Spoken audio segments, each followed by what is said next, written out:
We turn in the Old Testament book of Genesis chapter 19. We're going to look at a very dark section of Scripture.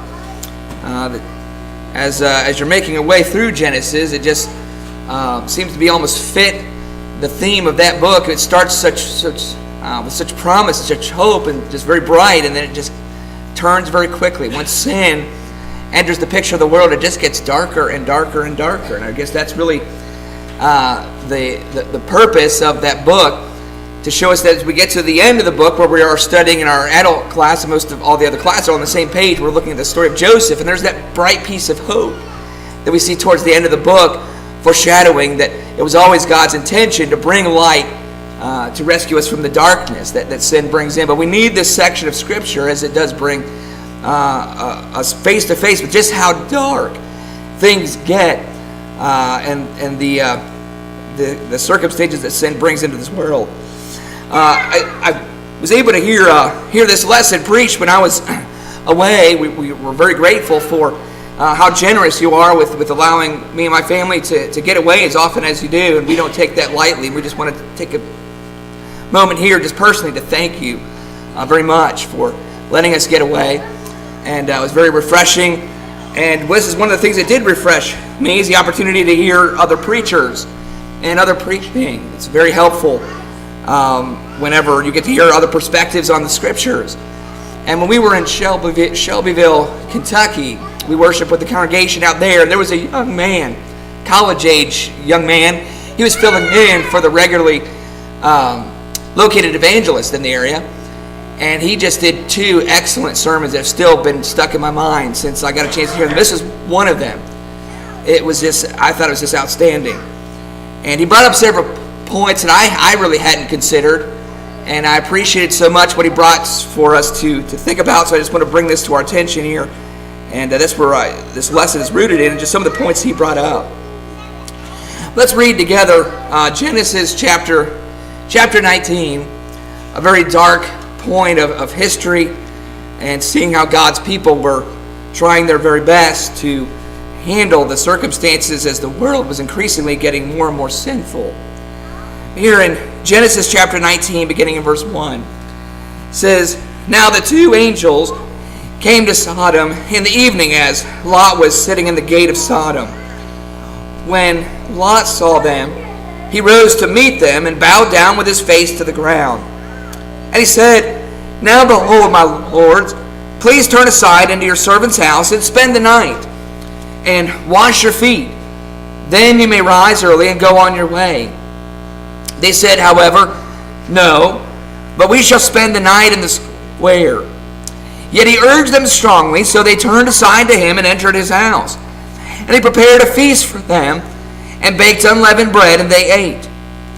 Before they lay down, the men of the city, the men of Sodom, surrounded the house, both young and old, all the people from every quarter. And they called to Lot and said to him, 'Where are the men who came to you tonight? Bring them out to us, that we may have relations with them.'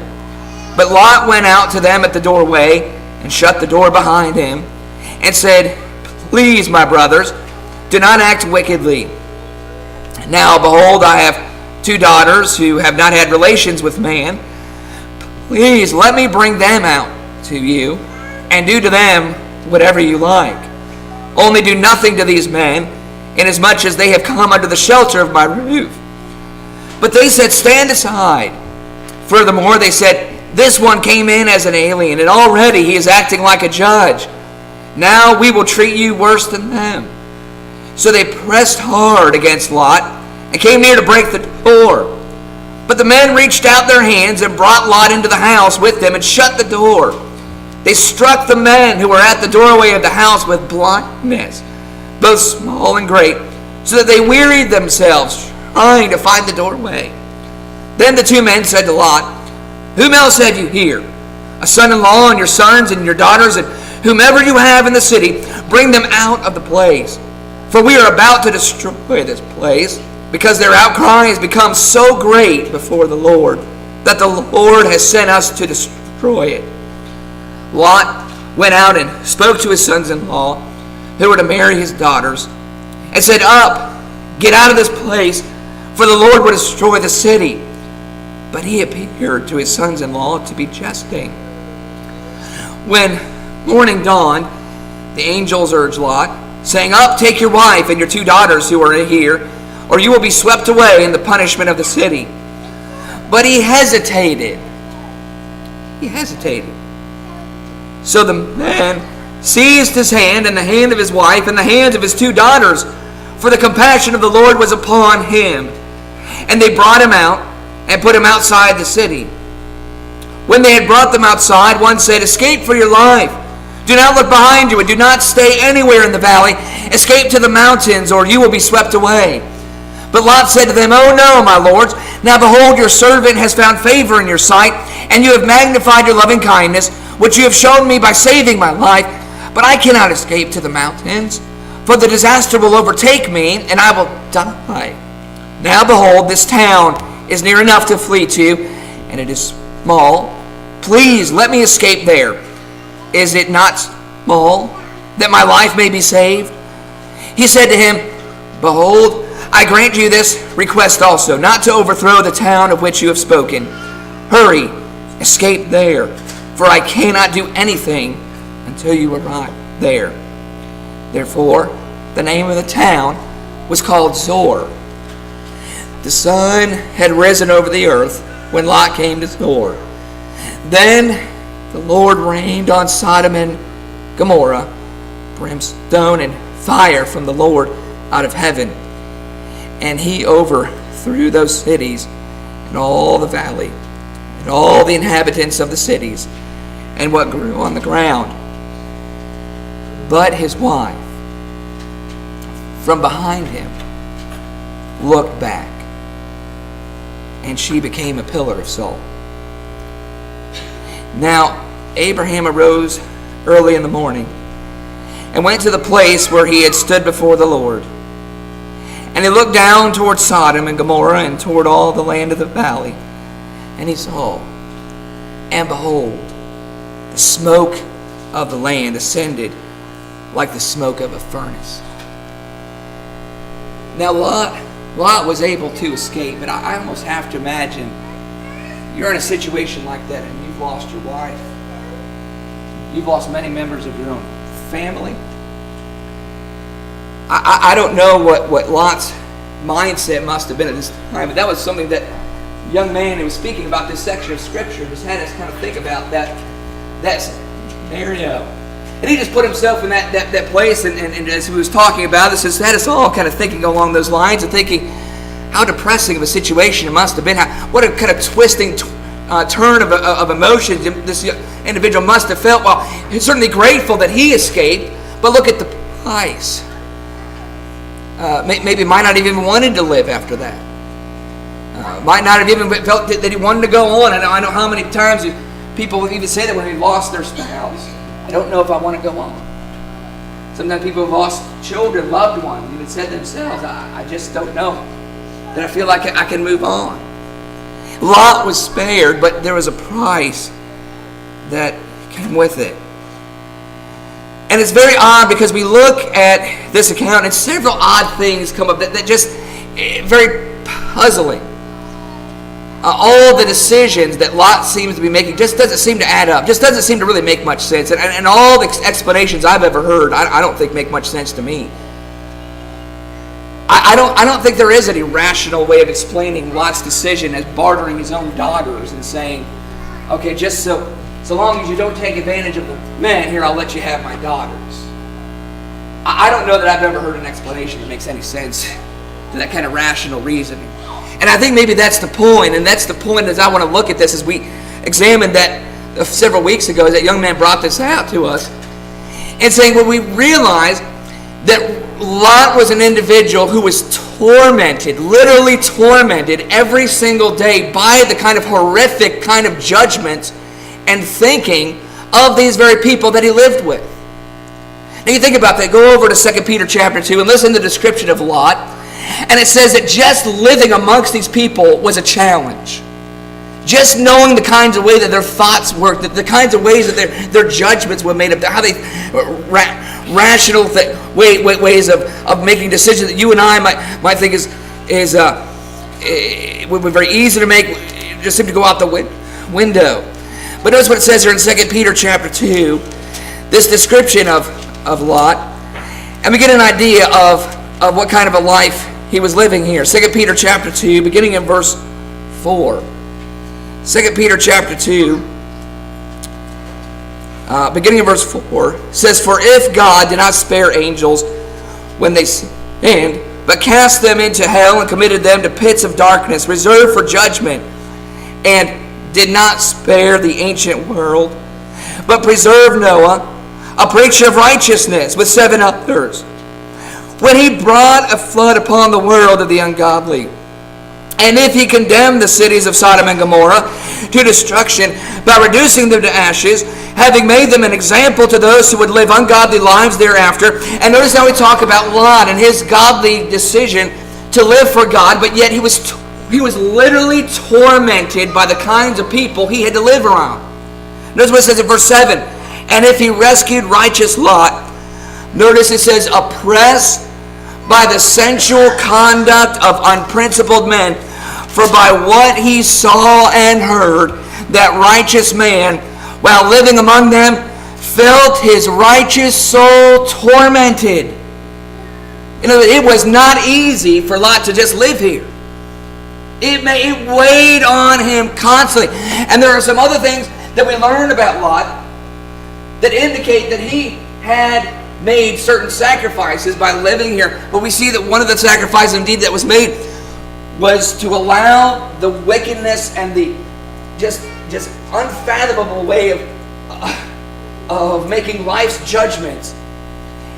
And it would be virtually impossible for that not to affect you in some way. Notice it says his own soul was tormented. He says he felt his righteous soul tormented day after day by their lawless deeds. Now let's go back over to Genesis chapter 19, and something actually that we read happens, I think indicates that what we see is that as Lot was indeed righteous, he was a righteous soul, but I believe we're seeing his judgments being actually affected by the kinds of people he was living around. One of the things we definitely see, don't you find it odd that this righteous soul, tormented by the things that he was around, could never escape it, finally gets an opportunity to get out of there. Finally gets a way to get away from it. And what does the Bible say? He hesitated. That doesn't sound like good sound thinking to me, does it? Your righteous soul is tormented. It's not very pleasant for a righteous man living among ungodly people like that. And someone says, "I'm going to destroy this place." And you see what kind of people these were. These were savages. Absolutely horrific, wicked, savage people. But to just take advantage of him and any other men in the house. And what we see, interesting, is we see a righteous soul, when it is tormented, it's almost impossible for your thinking not to be affected in some way. And I believe we see Lot doing that. As we go back to Genesis chapter 19.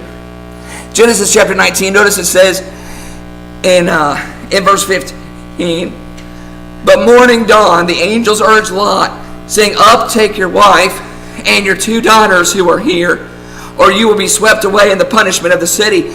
But he hesitated." And it even affected his wife. His wife hesitated. His wife looks back after realizing, "You have to get out. You have to get out in haste." And she stops for a moment and she pays a price. Not only that, but notice the thinking of his sons-in-law.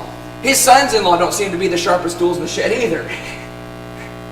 Seems like, what's going on? And I don't believe that they just naturally just had no interest in wanting safety. I believe when you live in a situation like that, when you live in those kinds of surroundings, you can't help but impact your thinking.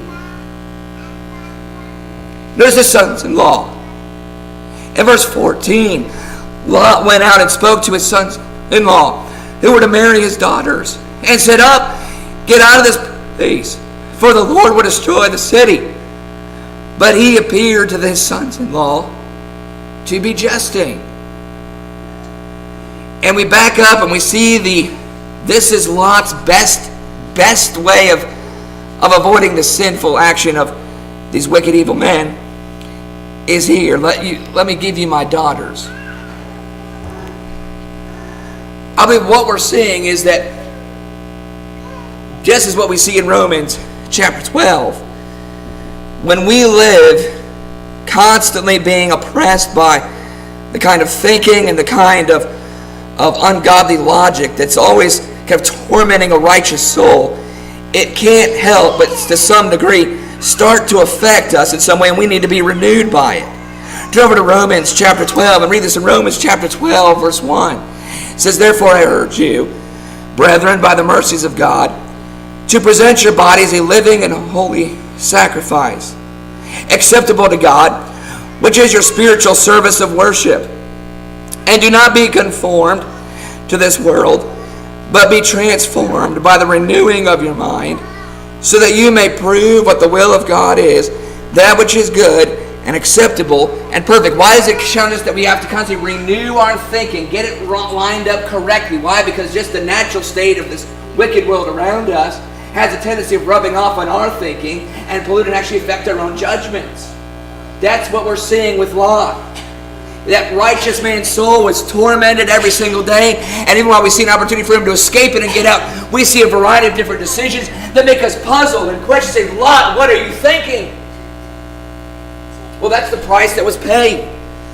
Is it because of this area, because of how great the wickedness was, it had to have a toll not only on Lot, it had a toll on his sons-in-laws, it had a toll on his daughters, it had a toll on his wife, and Lot himself has to wrestle with this. The right way of thinking, and it gets hard sometimes when you're just around this kind of vile wickedness all around you. Well, why is this worthy of noting? Why are we bringing these points up? We're bringing these things up because what we're seeing are casualties of choices made by Lot. Lot himself had to make a choice, and it was interesting as we looked at this text, and the young man giving the lesson challenge each and every one of us would just like to carry on that challenge to us here this evening. That we're all making a variety of choices in life. And we all come to the crossroads in various issues of life, whether it's college-age students making decisions about school, careers, young families making decisions about their own families, older ones making decisions about their life, and so on and so forth. We're always at the crossroads of making decisions in our life. And Lot was at the crossroads in his life. We're going to go see how something affected his choice in Genesis chapter 13. Genesis chapter 13. In Genesis chapter 13, verse 1, it says, "So Abram went up from Egypt to the Negev, he and his wife, and all that belonged to him, and Lot with him. Now Abram was very rich in livestock, in silver and in gold. He went on his journeys from the Negev as far as Bethel, to the place where his tent had been at the beginning, between Bethel and Ai, to the place of the altar which he had made there formerly. And there Abram called on the name of the Lord. Now Lot, who went with Abram, also had flocks and herds and tents, and the land could not sustain them while dwelling together, for their possessions were so great that they were not able to remain together." Sounds like a pretty good problem, pretty good situation to have so many possessions, so many blessings. We gotta have some distance here because we're just bumping into each other, just banging heads constantly every day and night. And so Abram decides he's going to let Lot have the first pick. In verse 7 it says, "And there was strife between the herdsmen of Abram's livestock and the herdsmen of Lot's livestock. Now the Canaanite and the Perizzite were dwelling there in the land. So Abram said to Lot, 'Please let there be no strife between you and me, nor between my herdsmen and your herdsmen, for we are brothers. Is not the whole land before you? Please separate from me. If to the left, then I will go to the right. Or if to the right, then I will go to the left.'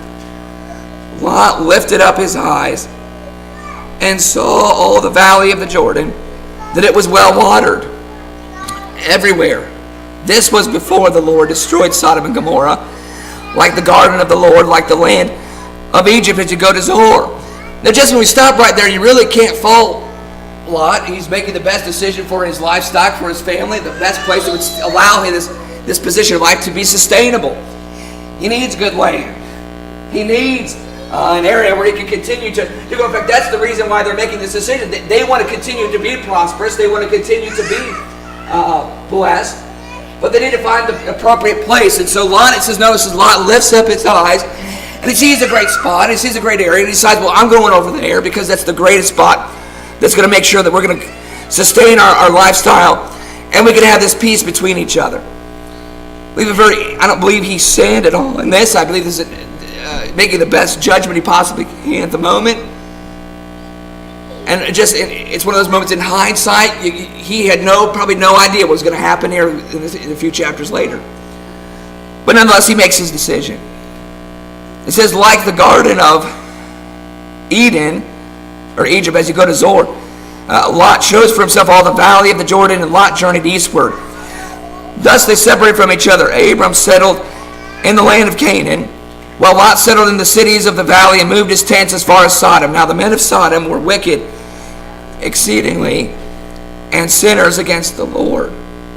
The Lord said to Abram, after Lot had separated from him, now lift up your eyes and look from the place where you are, northward and southward and eastward and westward. For all the land which you see, I will give it to you and to your descendants forever. I will make your descendants as the dust of the earth, so that if anyone can number the dust of the earth, then your descendants can also be numbered. Arise, walk about the land through its length and breadth, for I will give it to you. Then Abram moved his tent and came and dwelt by the oaks of Mamre, which are in Hebron. And there he built an altar to the Lord. There are two distinct differences in Lot and Abram. And it's not just the location. That would probably be the first place to say, well, it looks like Lot looked at one area and he looked at what was prosperous and maybe preferred that over looking at everything else. And Abram had this better opportunity to make a better decision. But there's actually something else. And I have to admit, I totally missed it. It wasn't until this young man was preaching this lesson and he brought this point out, just that it was so interesting and applicable to what we're talking about. But notice there's a primary difference in the text. First, you notice in Genesis chapter 13, verse 10, it says, Lot lifted up his eyes. Versus Abram, the Lord lifted up his eyes. The key difference in the outcome was one lifted up his own eyes. The other waited for God to lift up his eyes. That key distinction in the way the text is worded is so profound and it makes so much sense concerning the total different outcome before both men. And it's a challenging statement because how many times do we do this? We so innocently not even think maybe to have a little bit of patience, and as decisions are to be made, and yes, we need to consider what's the best thing for us and what's the best thing in this situation, but also to be able to be patiently to say, let me pray about this. Let God show me the whole lay of the land, and let God lift up my eyes as I make these decisions. It seems that Lot was willing to lift up his own eyes, and Abram was letting God lift up his own eyes. Key difference. And notice we also have in verse 13, after Lot lifts up his eyes, notice verse 13, it says, now the men of Sodom were wicked exceedingly and sinners against the Lord.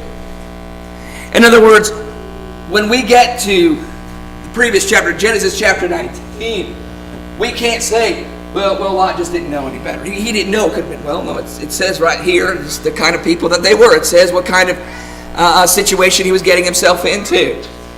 Again, I don't believe he sinned. I don't believe he did anything really perhaps wrong here in this situation. After all, God was willing to rescue him. Said he was a righteous soul. He was one who was faithful to God. But one small misstep, as simple as lifting up your own eyes versus patiently letting God show us what to look at. How key that could shape the circumstances of our own choices.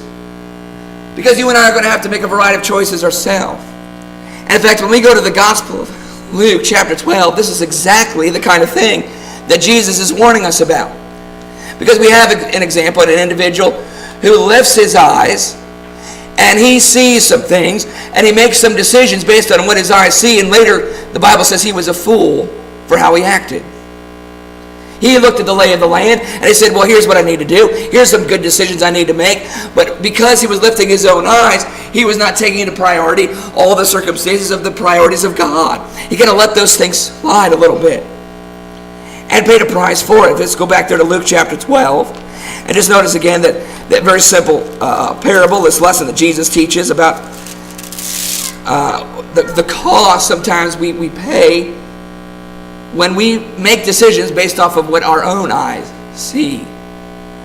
Notice it says in Luke chapter 12, verse 13, it says, someone in the crowd said to him, Teacher, tell my brother to divide the family inheritance with me. But he said to him, Man, who appointed me a judge or arbitrator over you? Then he said to them, Beware and be on your guard against every form of greed. For not even when one has an abundance does his life consist of his possessions. And he told them a parable, saying, The land of a rich man was very productive. And he began reasoning to himself, saying, What shall I do, since I have no place to store my crops? Kind of very similar to what happened with Abram and Lot. Same exact circumstance. I've got too much. What am I going to do? What's the solution? How am I going to live a peaceful life and be able to manage all this and continue on my road to success? Well, here again is just the same way where Lot lifted up his eyes. Here this man lifts up his eyes and he comes to a conclusion.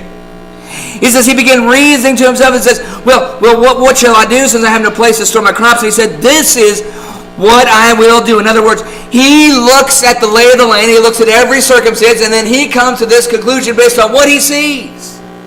And there's nothing necessarily inherently wrong with making this assessment. It's a very wise assessment. It's a very practical assessment. But it's one that's being led by his own eyes and not letting God show him what he ought to be prioritizing. And notice what he says. It says in verse 18, he said, This is what I will do. I will tear down my barns, build larger ones, and there I will store all my grain and my goods. And I will say to my soul, Soul, you have many goods. Let it for many years to come. Take your ease. Eat, drink, and be merry. But God said to him, You fool, this very night your soul is required of you. And now who will own what you have prepared? Isn't that kind of ironic? Lot based his decision on wanting to maintain and keep the current lifestyle he had been blessed with. And guess what? His actions caused him to lose everything. It did not help him one bit. He thought this is the best decision to maintain that, and it did not. It did not help him. Maybe in the meantime, for a while. But that was the cost he paid.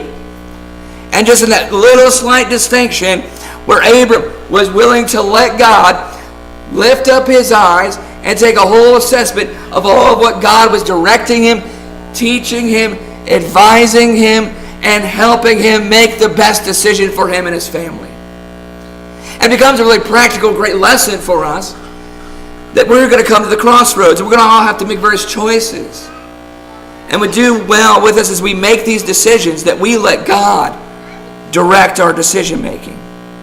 But notice it says in verse 20, But God said to him, You fool, this very night your soul is required of you. And now who will own what you have prepared?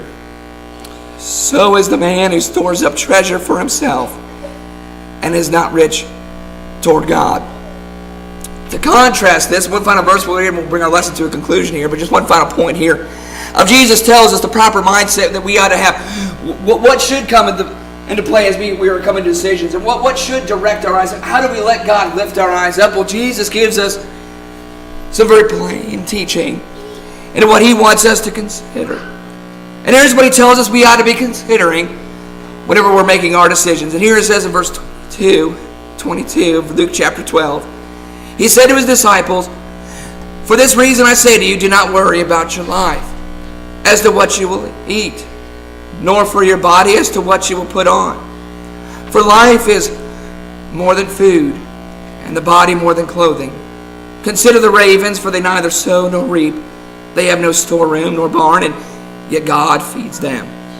How much more valuable are you than the birds? And which of you by worrying can add a single hour to his lifespan? If then you cannot do even a very little thing, why do you worry about other matters? Consider the lilies, how they grow. They neither toil nor spin. But I tell you, not even Solomon in all his glory clothed himself like one of these. But if God so clothes the grass in the field, which is alive today and tomorrow is thrown into the furnace, how much more will he clothe you, you men of little faith? In other words, he's telling us when we make these decisions, is this the best decision for my family in terms of maybe income or prosperity or lay of the land or all these kinds of things? And these are all worthwhile things we have to consider. It was a worthwhile thing for both Abram and Lot to consider these things. But the difference is that Abram was willing to let God direct him and trust God throughout that process. And that's exactly what Jesus is calling you and I to do. So we're going to have all kinds of these pressing thoughts in our minds. We're making all kinds of various decisions. Should I change this? Should I move here? Should I wait on this? Should I pass on this? Should I take advantage of this opportunity and seize this moment? Or is this not the right time? Or is this maybe not the best thing for my family? How do we come to the place where we are secure and those are the best decisions for us? And Jesus encourages us and said, if you first of all are going to put your trust, that if you are seeking ultimately God's kingdom and His righteousness above everything else, you prioritize your life in that. That no matter what decisions you're making, number one, me and my house, we're going to serve God. We're going to prioritize whatever decision we make. We're going to use it to become better servants for God. We're going to use whatever the situation is in life to position ourselves to be people of impact and to encourage and to be a light shining in the darkness. Whatever the decision is, we want to make sure that it allows us to be utilized the best way in God's purposes. And what He's telling us, when you make that the goals of your decision-making process, you will win every time. You will make the right decision every time. When you're guiding it by the principles, I'm not worried or concerned about all the material outcome of this. Because if I'm prioritizing my life as being useful to God, God will use this and will bring about a great good. So it says, you men of little faith, do not seek what you will eat and what you will drink. Do not keep worrying. For all these things the nations of the world eagerly seek, but your Father knows that you need these things. Verse 31, but seek His kingdom, and these things will be added to you. That's what we see in Abram's life. That's what we see in his life. Don't quite see that in Lot's, that he had to learn this lesson. At what price? Was it to lift up our own eyes, make our own judgment decisions, rather than let God direct our thinking in terms of what is the best place to be useful to Him in His kingdom? So He says, do not be afraid, little flock, for your Father has chosen gladly to give you the kingdom. Just want to take a few moments just to go back and look at that very dark period of history there in the book of Genesis, but also have hopefully a valuable lesson for us that is very practical in our own decision making in our process of deciding what's best in our lives. And let us trust God always and make sure that our hearts or minds are focused solely on the things of His kingdom and merely just being useful in all those circumstances, and we'll always come out the better for it. If anyone has never obeyed the gospel of Jesus Christ, never confessed that Jesus is the Son of God, and based upon that confession been baptized in water for the forgiveness of sins, we encourage you to take advantage of this opportunity to do that. We encourage you to realize that whatever decision you make in life, nothing else will matter if you are not a Christian first and foremost. Whatever decisions you're trying to make to be successful in life, with college, with career, with family, nothing really will have any true measuring impact unless you first are a Christian and are guiding and funneling every other decision to that willingness to be useful to God. Let God restore you to a place of usefulness if you're not a Christian. Let God wash away your sins and teach you and lift you up and cause you to be having the kind of mind that seeks only His ways. And if you need to respond to the gospel, it's a perfect opportunity to do that. If you already responded, we encourage you to go back to the Lord, repenting of whatever sin you've committed, that you might come back in faithfulness and serve Him faithfully. But whatever the case is, won't you come and let us assist and help you to be right with God and obey the gospel while we stand and sing the song of encouragement together.